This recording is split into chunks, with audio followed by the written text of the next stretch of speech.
Buenos días, estamos ya con Eva Lucía Pretel y el tema del día en el panorama internacional, un tema que ha causado revuelo desde hace ya unas semanas. Me refiero a las protestas y manifestaciones que están ocurriendo en Irán por la detención y muerte de una joven por llevar mal el velo. Se sabe que esta protesta está creciendo cada vez más, pero ¿cómo empezó todo esto? Sí, las protestas empezaron en el mes pasado. De hecho, el 20 de septiembre, la BBC cubre los inicios del conflicto social con el titular "Quema de velos y protestas violentas en Irán por la muerte de una joven a manos de la, entre comillas, policía de la moral". Mahsa Amini es el nombre de la joven de 22 años que falleció en circunstancias algo sospechosas, quien había sido detenida por infringir una ley establecida en Irán, la cual obliga a las mujeres a cubrirse el cabello con un pañuelo y los brazos y piernas con ropa holgada. Debido a su arresto en una estación en Teherán, una zona pública, hubo varios testigos que aseguraron que Amini fue golpeada con una porra en la cabeza y también contra la puerta del vehículo de los llamados policías de la moral, quienes no son más que la policía religiosa islámica iraní. A partir de este hecho se desencadenaron una serie de fuertes protestas que iniciaron en Teherán y que posteriormente se expandieron en otras localidades. Con respecto a los actos violentos contra Amini, hay versiones contradictorias por parte de la policía, ya que estos niegan todas las acusaciones de los testigos y aseguran que la joven había sufrido un paro cardíaco repentino. Y esa es una posible causa de su muerte, según ellos, lo cual fue negado por los padres de la víctima, ya que ésta no presentaba antecedentes de problemas cardíacos y su condición médica en ese momento era saludable. Okay. Debido al contexto en Irán, su religión y reglas, estos tienen autoridades llamadas policías de la moral. ¿Qué función tienen y cómo operan?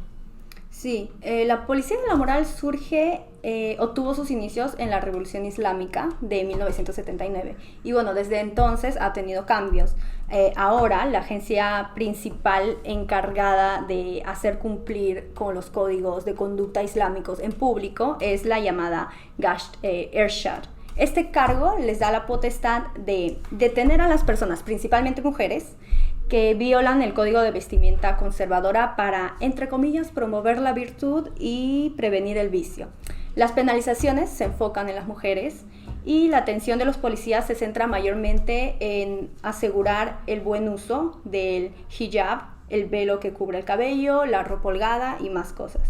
Estos agentes operan desde patrullas, son todos agentes masculinos que vigilan lugares bastante concurridos como centros comerciales, plazas, estaciones de metro, como en donde detuvieron a Amini, y ellos evalúan, una vez ahí, ellos evalúan si las mujeres cumplen los códigos de vestimenta. De no ser así, las detienen y reciben una notificación.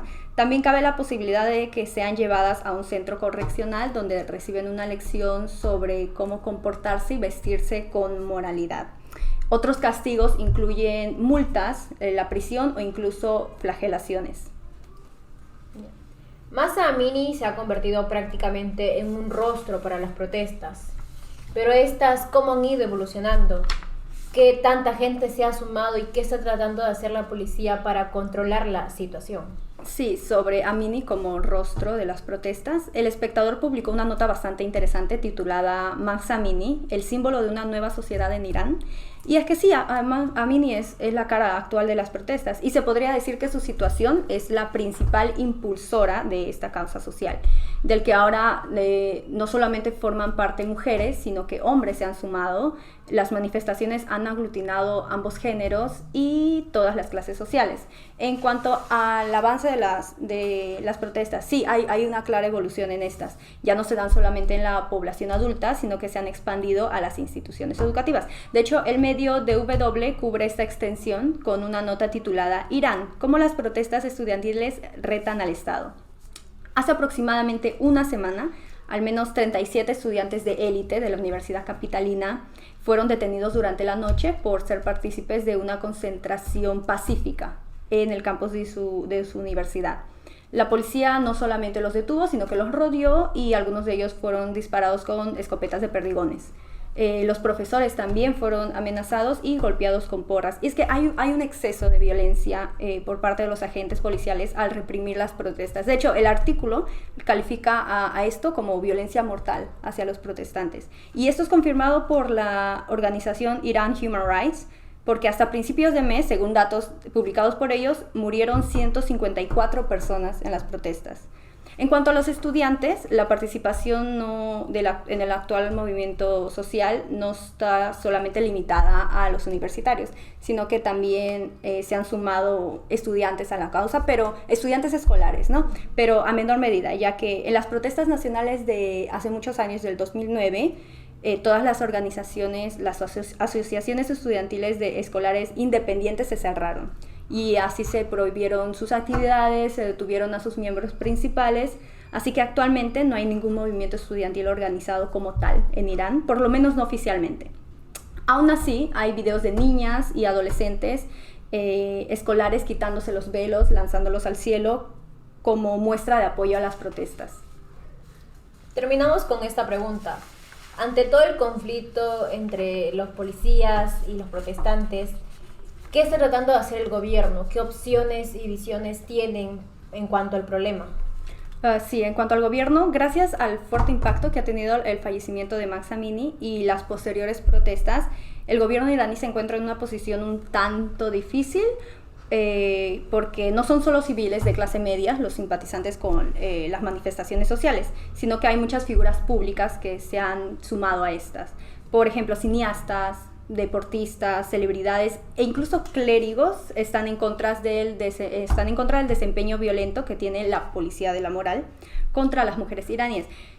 Entonces, las opciones del gobierno son básicamente dos. La primera es que el Estado modifique las normas en relación al uso del hijab, que las haga menos estrictas y demás, en general las demás prendas de la indumentaria femenina iraní. Sin embargo, esto jugaría en contra del gobierno, ya que el hecho de ceder impulsaría a que se desarrollen más protestas con expectativas de cambios aún más drásticos, ¿no?, en el futuro, como por ejemplo una modificación del régimen. Pero esto sería obviamente un riesgo para el Estado iraní. La segunda opción es que las cosas continúen como están y que el gobierno iraní no realice ningún cambio y que continúe con la violenta represión hacia las protestas. Pero esto también sería un riesgo porque haciendo esto estarían creando el escenario perfecto para que se desarrolle un futuro estallido social mucho más fuerte del que están viviendo ahora y que implique cambios más drásticos. Y eso es todo lo que tengo hasta ahora. Eva, muchas gracias por la información. Mañana con más noticias internacionales.